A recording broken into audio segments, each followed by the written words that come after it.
I think they did Mop Remix as a test because I don't think they want to do classic past Cataclysm. Moving forward, instead of classic Xbox doing remixes of prior Xbox. I actually don't think that's true. I completely understand the concept, but classic works as a different SKU for people to full-time play or play a lot. Yeah. Whereas the remix is we don't really have the time or energy to make new content for, say, Dragonflight that's like post our 10.2.7 patch. We couldn't make a whole new patch zone for Darkheart to keep people busy for the 2 months before the expansion. So we have to do something pretty interesting that's going to reuse our old content to give people a reason to play. And that's the thing about learning. Well, Mob Remix is like the Huel of Mists of Pandaria. So the classic people, they're going to play Mists of Pandaria Classic. Old, slow, and a full 500 course meal with lots of patches and quests and content. Whereas Mob Remix has basically been, hello, we've put Mist of Pandaria into the blender. There you go. Take a sip of that. So it's that's the thing. It's fundamentally different. I think what's big in my head is if they will transition, how they transition the classic style of gameplay into an evergreen product. Because they're really getting to the stage where classic is no longer classic. And Season of Discovery is able to keep that alive. So I guess, do we end up in a position where Season of Discovery, does it basically pick up the baton and do what Classic did? That feels like the only way forward, because you think, well, Mists of Pandaria Classic, everyone would dig that.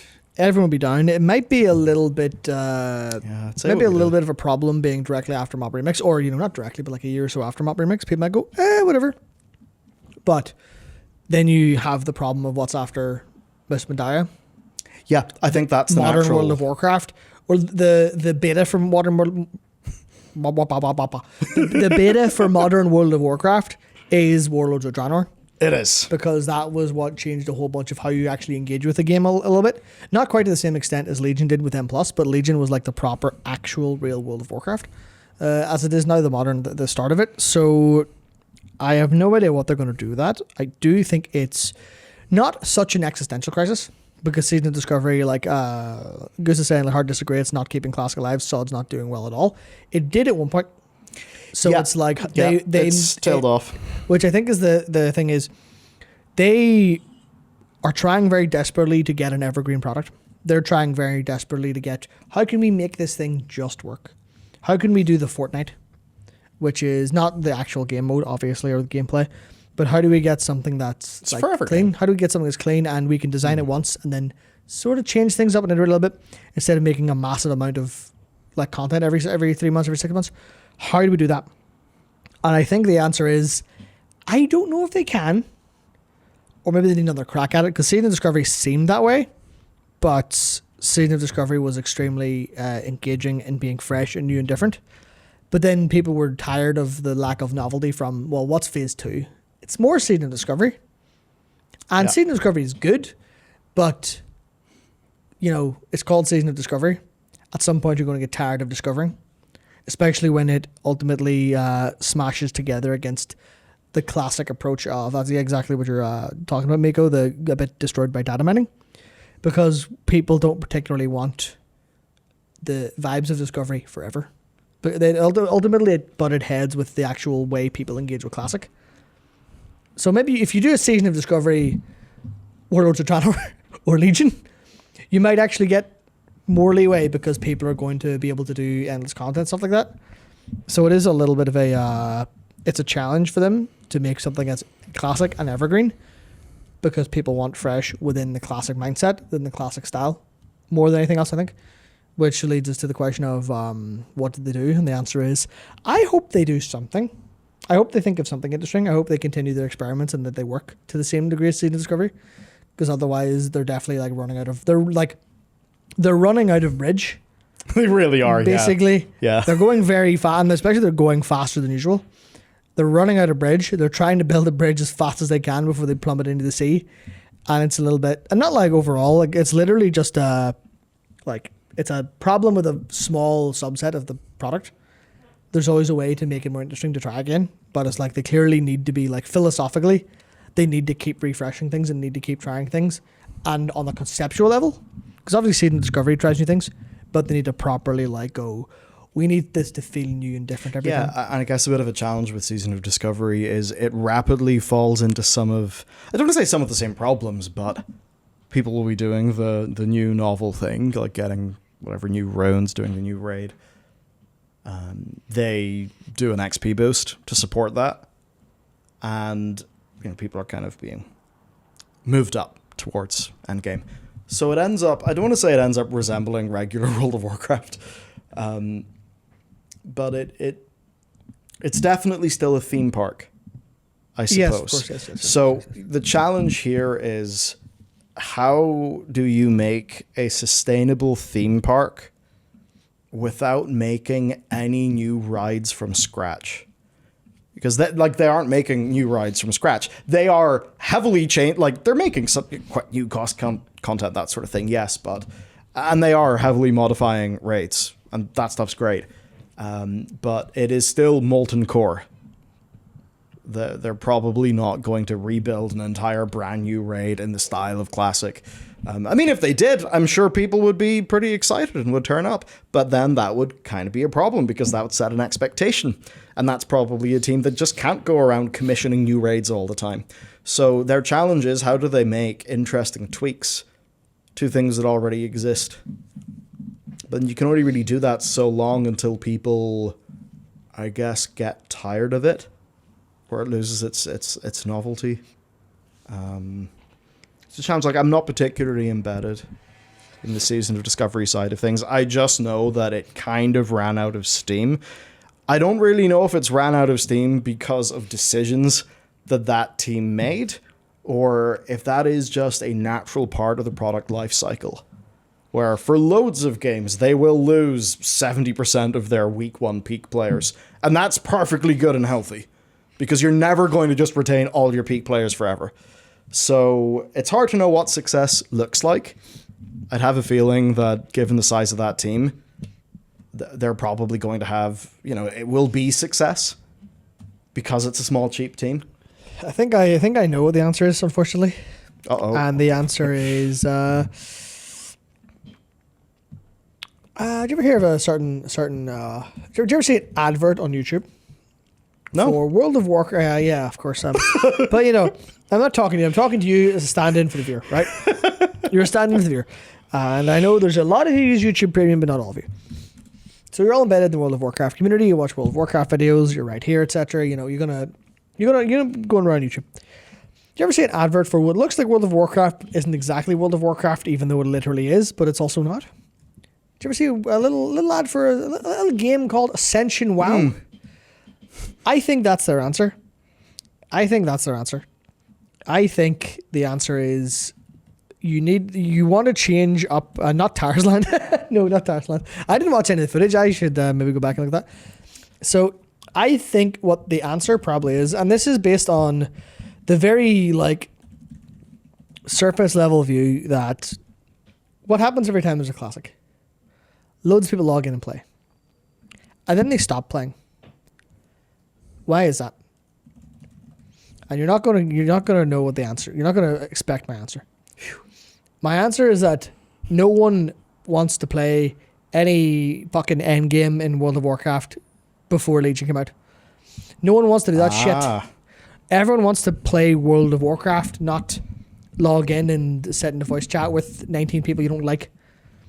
Because that seems to be the World of Warcraft experience for a lot of people, as opposed to have friends and enjoy that. It seems to get into a group of 19 people who you violently hate because they're bugs, and to get your thing, which means you want to keep changing up the leveling, but the early part of it, the vibe of it, you don't want it to be too long. You don't want it to last forever, but you do want that actual power curve, the leveling curve. You want that feel, because once you hit end game, your progression gets so much worse and so much different. In terms of you feel something. The first maybe the first 10 levels are a bit once you've done them a few times. But actually playing leveling in Season of Discovery with those changes is fantastic. So what they really need to do is just continue changing up the leveling gameplay, because that's what I think is really strong. That's what I expect to see. I don't know, people might disagree, because I know a lot of people actually play the end game of Classics, but I think I think it's a survivorship bias thing. I think everyone who's sitting playing classic and doing the end game are probably respected for being, the people who like classic as it is the most and play it the most and all that, and like are the most active in the community. But they're going to be, if you whatever the like fighter plane was that came back with all the holes and they went, that image, they're going to be those bullet holes. They're going to be the places that they're going to be the kind of people who will stick through that kind of gameplay regardless.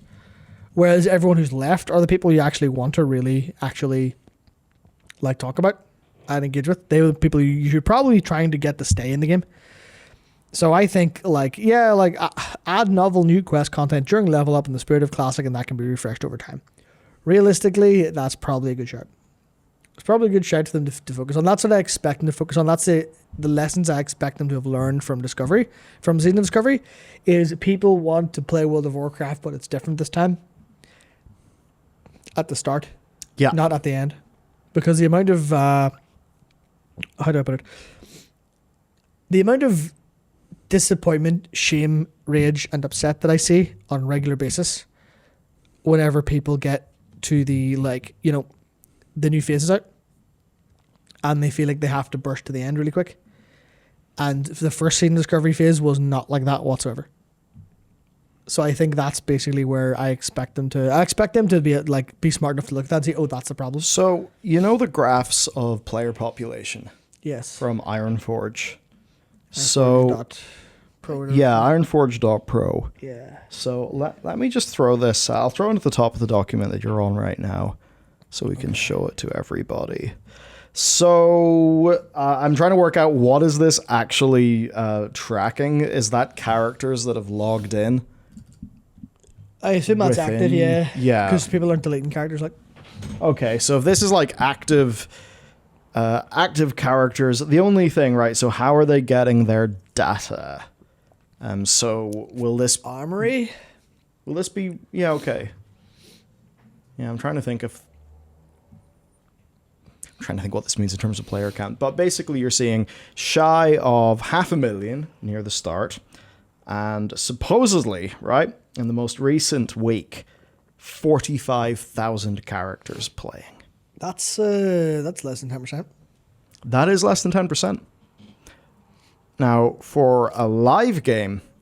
I think they get this data from Warcraft logs. Well, that would certainly change things. Yeah, we'll have to see what the methodology is. Because I just brought this up because this is what's everywhere. Like, this is the thing that I keep on seeing screenshotted, but... Only data we have available. Please, Blizzard, show us. Please, any please. time that you see one of these, you've then got to think, well, right, what's the methodology? Yeah, active characters according to raids uploaded to Warcraft logs and characters and PvP leaderboards. Right. So this is characters that do something in a raid, which means they will be picked up. They'll be picked up in that data set. So if somebody is only leveling, doing dungeons, they're not included. Mm-hmm. That's probably quite a lot of people. That's probably most people. But that being said, raids, they are framed as being more approachable in SOD. Sorry, right? that does not include PvP leaderboards because they weren't in Classic. That's what I was looking at the Cataclysm stuff. But yes, it's the raids on Warcraft logs. So of course the active raiding population has decreased. That's, what happens if you overlay whenever seasons happened? Because I know Season 3 has lasted a long time. You would imagine that's like here then, April 4th, April 10th. Yeah, so you're looking here on the graph. Yeah. So okay. It's just a wee half returning from there. Well, not over half. And then even Yeah, so there's always going to be some decay. We see, the middle of April is sort of the peak for Season 3, and then it trails off. But when it trails off, it's competing with Plunderstorm, which is maybe not the biggest competition, but Mob Remix as well.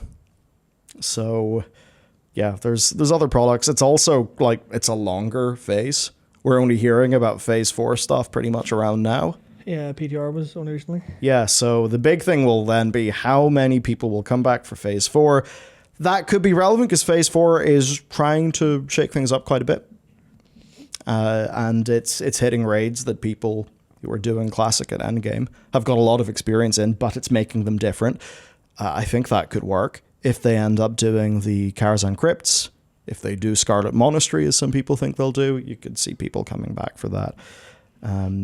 Yeah, and I guess because we're towards the end of a season proportionately, you'll probably have a lot of people leveling, but the people who are just consistently doing endgame, and they've already done it.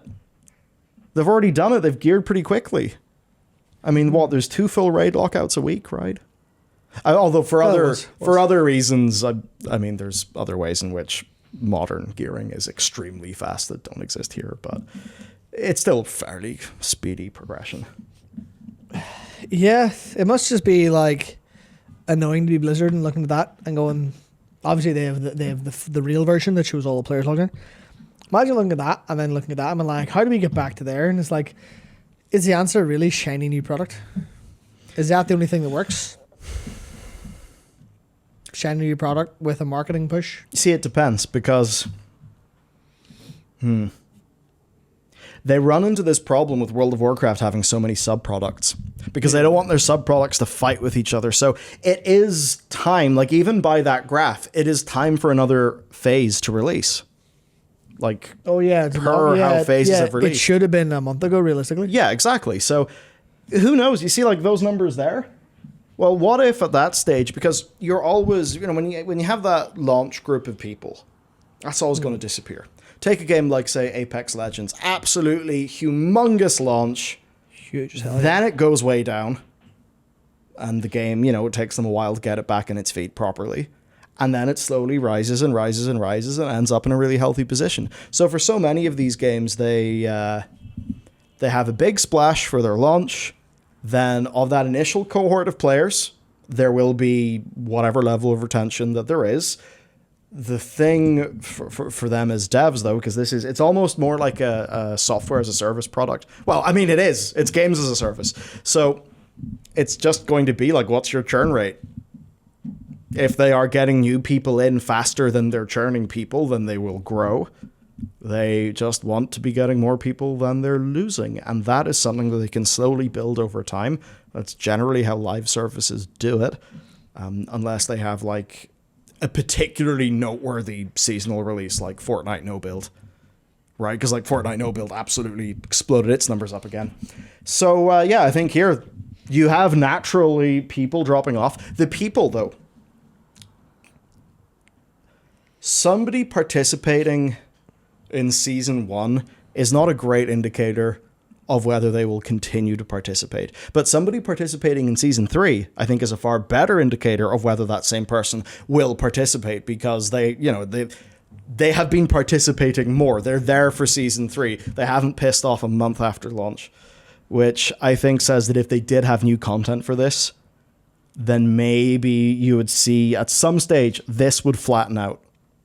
It would flatten out, and then maybe if they had a good enough content cadence, it would begin to nudge up if they were to get themselves in a position where people are basically coming to the game and they are staying for longer.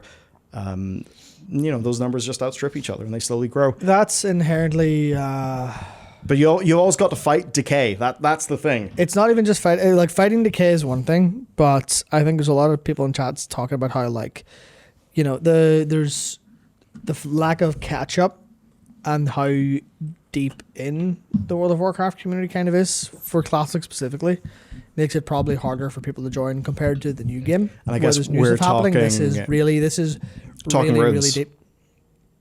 Runes, not just runes, but also all of the mechanical understanding, all of the know-how, all of the gear. Where you're at this point in the cycle, you don't join playing the game here.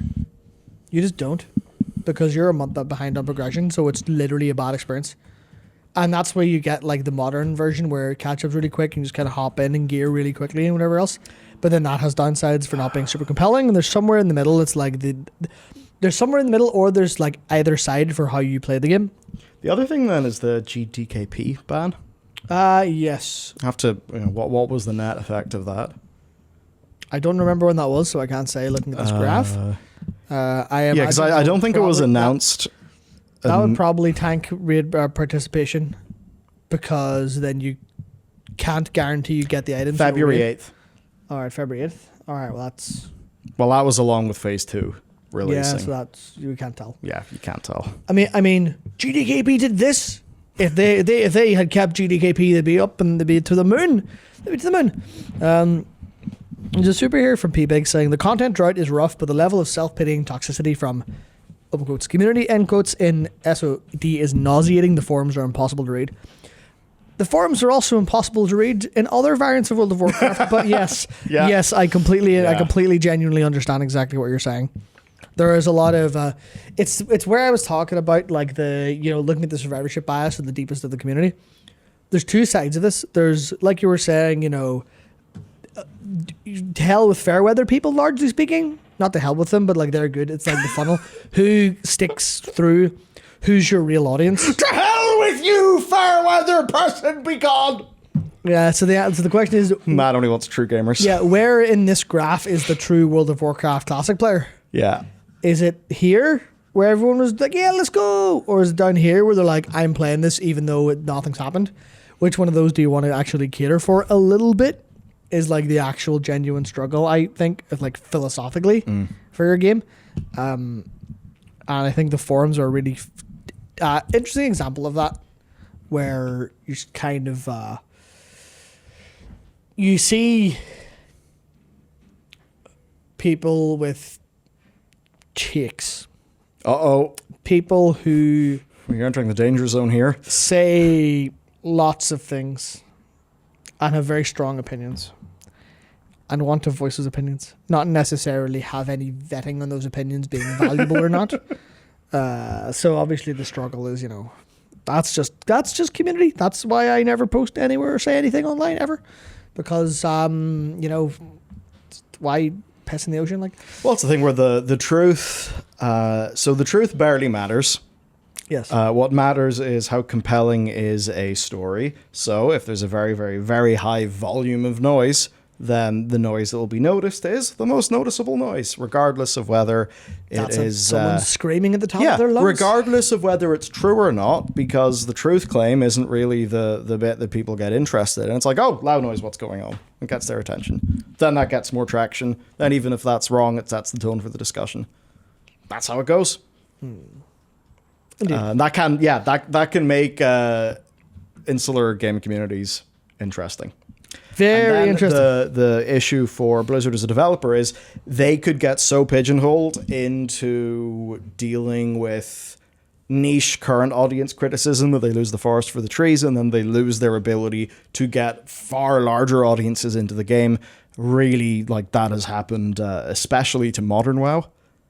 I think like around BFA. That's a really, really good example of Blizzard. We're just so off in their own little world. Dealing with like WoW as this isolated product, that it was as if they kind of forgot lots of standard best practice and things that work in other games. Of course, yes. So there's that. Now, That was a fun little detour. Fun little detour. But it was something it's on I people's guess. minds and around the community. But this line that I'm pointing towards, well, Season 4 is on the PTR. When is it going to come out? Will it come out in between pre-patch and possibly War Within? Because it couldn't come out after War Within. That would be a hell of a drought. Yeah, I imagine the answer is as soon as it's ready, which is probably going to be early July or something. Or like, no, wait, early July is soon. Probably in 2-3 weeks, maybe, or maybe early August. Hard to know, just because we look like we should already have a season. Should have already had one ages ago. Never mind now. Yeah. So we shall see. But, Other thing, yes. that spike at the start, almost artificially high, because it's not artificially, but it immediately comes after BlizzCon. It's like such an amazing, convergence of large marketing spend. It's getting to ride off World of Warcraft having other pretty positive news. Like it was a lot of, the hype, the announcements, but then you can almost immediately go and play it, which I think was just super powerful. And one other thing to notice, just in terms of like how valid is this data? How long did it take you to get into this pile? Hit level 20. Go to your raid. Over here. Takes a bit longer. Over here. Takes a bit longer again. Yeah, they have their XP boosts, which they would want to help with that, but there's still just a raw amount of running places and doing things. Yeah, exactly. Which, you come in, you're like, I'm gonna, I'd like to play the game now in phase 3. I have 7 times, etc. 7 will have to go through.